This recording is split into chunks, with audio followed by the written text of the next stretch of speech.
Hello, I'm Andrew Sorrell. I'm a pro-Second Amendment advocate and a state representative from House District 3 here in Alabama.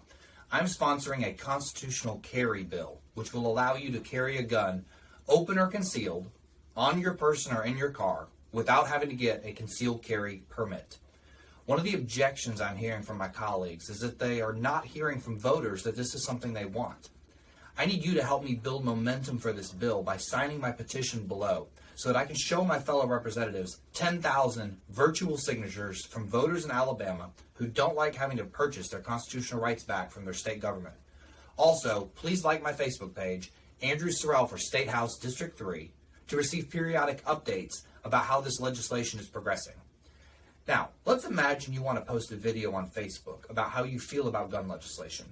But your county sheriff reminds you that to post your opinion, you need to come visit him at the courthouse, get a lie detector test done, and pay a yearly permitting fee to say what you think.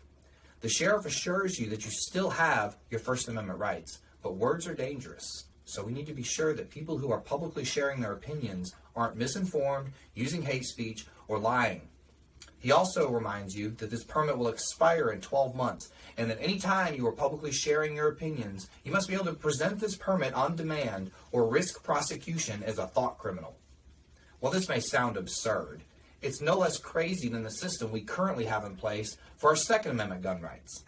I believe if you are legally allowed to own a firearm, you should be legally allowed to possess that firearm without getting a permission slip from the government.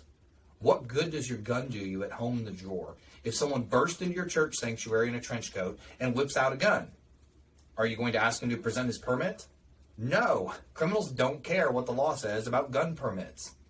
Just as the best defense against speech you disagree with is more speech and not less, the best defense against a bad guy with a gun is more good guys, more law-abiding citizens with guns.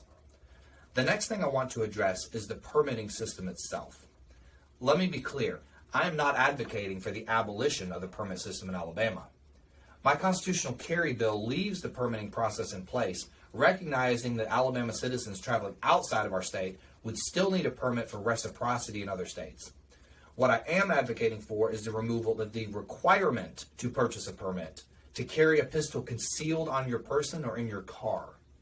It shouldn't be a crime to put on a jacket, and yet if you are carrying on your belt and you put on a jacket that covers that gun, you are now a criminal under Alabama law.